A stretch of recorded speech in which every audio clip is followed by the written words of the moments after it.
हमारा जो जेन जी है उसका एक अनोखा चरित्र देश को देखने को मिला। हमारे देश के बहुत सारे माँ बाप तो ऐसे होंगे जिन्होंने जब अपने बच्चों को उन रील्स में और वीडियोस में देखा होगा तो उन्हें यकीन नहीं हुआ होगा कि उनका बच्चा भी इस प्रकार की अश्लील, अभद्र और गंदी भाषा बोल सकता है। तो यह आंदोलन अपनी अश्लील भाषा के लिए भी हमेशा याद रखा जाएगा। ऐसी अश्लील भाषा इससे पहले किसी आंदोलन में इस्तेमाल नहीं हुई। हमारे देश में ऐसा नहीं है कि छात्र आंदोलन पहले नहीं हुए और इस देश की आम जनता ने कभी आंदोलन नहीं किए।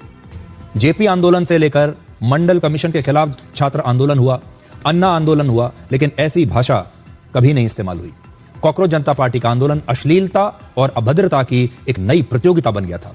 जंतर मंतर पर विरोध के नाम पर ऐसे पोस्टर्स दिखाए गए जो बहुत आपत्तिजनक थे। आंदोलन के दौरान जो मीम्स और रील्स बनाई गई वो बेहद अश्लील और अभद्र थी। उनमें ऐसी भाषा थी जिसे किसी के घर में सुनाया नहीं जा सकता। आप अपने घर में उन वीडियोस को देख नहीं सकते। इन बच्चों के अपने माँ बाप अगर इनके इन वीडियोस को देख लें तो शर्मिंदा हो जाएंगे, शर्मसार हो जाएंगे और कहेंगे कि हमने आपको कैसी परवरिश दी। हम तो जानते ही नहीं थे कि हमारे अपने बच्चे, हमारे घर में पैदा होने वाली, पलने वाली ये लड़कियां इस प्रकार की भाषा बोल सकती हैं, ये लड़के इतनी गंदी भाषा बोल सकते हैं। ऐसे मीम्स और रील्स बनाने वाले जेनजी के परिवार के लोगों को भी ये नहीं पता होगा कि उनके बच्चे घर से बाहर इस प्रकार की भाषा बोलते हैं। इंस्टाग्राम पर अश्लील रील्स की एक रेस चल रही थी। इस आंदोलन में कुछ जेनजी ने जिस तरह के संस्कार अपने दिखाए, चरित्र दिखाया, वो नैतिक और कानूनी दोनों रूप से गलत है। यह भारत का पहला ऐसा आंदोलन है जिसे अश्लीलता के लिए भी हमेशा याद किया जाएगा। वीडियोस वायरल हुए और ये लोग तब बड़े खुश हो रहे थे क्योंकि जब ये गाली गलौज करते थे, अपमानजनक बातें करते थे तो आसपास के जो लोग थे वो तालियां बजाते थे। इन्हें लगता था मैं जितना ज्यादा अश्लील बात कहूंगा या कहूंगी, जितनी ज्यादा गंदी बात ये कहेंगे किसी के लिए, उतनी ज्यादा तालियां बजेंगी, ये उतने ज्यादा लोकप्रिय होंगे और इनके वीडियोस को उतने ज्यादा व्यूज और लाइक्स मिलेंगे, शेयर मिलेंगे और इनके फॉलोअर्स बढ़ते चले जाएंगे।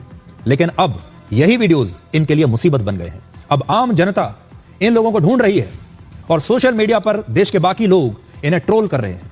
लोग सवाल पूछ रहे हैं कि ऐसी भाषा बोलने की हिम्मत और जरूरत कहां से आई। अब सोशल मीडिया प्लेटफॉर्म्स भी इनके खिलाफ कार्रवाई कर सकते हैं और कई लोगों के इंस्टाग्राम अकाउंट्स अब बंद हो रहे हैं क्योंकि इन्होंने अश्लील भाषा का प्रयोग किया था। बड़ी बात यह है कि आंदोलन के दौरान जो लोग बड़ी बड़ी बातें करते थे, देश को तोड़ देंगे, भारतीय सेना के बारे में उल्टी सीधी बातें करते थे, पुलिस का अपमान करते थे, प्रधानमंत्री तक को उन्होंने छोड़ा नहीं, उनके लिए भी अभद्र भाषा का इस्तेमाल किया और उसके बाद आसपास के लोग तालियां बजाते थे। आज यही लोग रो रो कर आंसुओं के साथ सोशल मीडिया पर माफी मांग रहे हैं, कह रहे हैं कि मैं हाथ जोड़ती हूं, मुझे छोड़ दीजिए, मुझे माफ कर दीजिए, मुझसे बहुत बड़ी गलती हो गई। तो पहले गाली और अब माफी।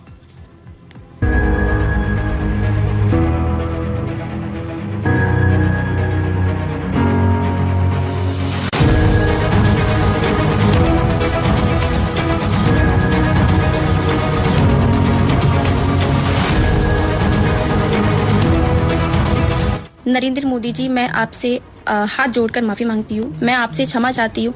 जो आपके विरोध मेरी वीडियो बनी थी, मैं उन वीडियो को लेके बहुत ज़्यादा शर्मिंदा हूँ। सभी को मैं सॉरी बोलता हूँ। मेरे हाथ से जो भी गलती हुई है उस सभी वीडियो के लिए मुझे माफ़ी देना। तो पहले बड़ी बड़ी बातें कर रहे थे, अश्लील भाषा का इस्तेमाल कर रहे थे। इससे यह पता चलता है कि इस पीढ़ी में बहुत ही अपरिपक्वता है, मैच्योरिटी की बहुत कमी है। बड़ा सवाल आज ये है कि आज अगर आपको अपने शब्दों पर इतना पछतावा है तो इन शब्दों को बोलने से पहले तब आपने सोचा क्यों नहीं? कुछ मिनट की लोकप्रियता के लिए ये लोग अपनी भाषा और मर्यादा, अपने संस्कार, सब कुछ भूल गए। याद रखिए, वायरल होने की ये कीमत बहुत महंगी पड़ सकती है जेनजी को। इंटरनेट कुछ नहीं भूलता। एक बार अपलोड किया गया वीडियो हमेशा आपके जीवन काल नहीं, आपके जीवन काल के बाद तक भी मौजूद रहेगा। आपकी नौकरी, आपका करियर, आपकी सामाजिक प्रतिष्ठा, आपके रिश्ते, आपका पासपोर्ट, हर चीज इस पर आधारित है। आप सोचिए, अब इन लोगों को यह समझ में आ रहा है कि उन्होंने जो वीडियोस बनाए, आगे चलकर उनके वीजा लगने में समस्या हो सकती है, नौकरी लगने में समस्या हो सकती है, इसके अलावा आपका पासपोर्ट में समस्या आ सकती है और समाज में जो आपकी प्रतिष्ठा कम हुई है, आपके पड़ोसी, आपके रिश्तेदार, आपके परिवार के लोग आज आपके बारे में क्या सोचते हैं, अब इनको यह समझ में आया होगा। बड़ी बात यह है कि बाकी के जो लोग हैं देश के, अब वो इन्हें ट्रोल कर रहे हैं, इनसे सोशल मीडिया पर सवाल पूछे जा रहे हैं। जब ये लोग बाहर निकलते हैं तो सड़कों पर लोग इन्हें रोक रोक कर पूछ रहे हैं और कई लोगों को तो सड़कों पर लोगों ने पकड़ लिया और कहा कि आप माफी मांगिए, और इन लोगों के माफी मंगवाने के वीडियोस अब सोशल मीडिया पर वायरल हो रहे हैं। तो इन सब लोगों का इस्तेमाल कर लिया गया। ये वो जेनजी की पीढ़ी है जिसका इस्तेमाल हो गया, इन्होंने बिना सोचे समझे अपना इस्तेमाल होने दिया और आज इनको यह समझ में आ रहा है कि कैसे इनकी जिंदगी बर्बाद हो सकती है इन वीडियोस की वजह से।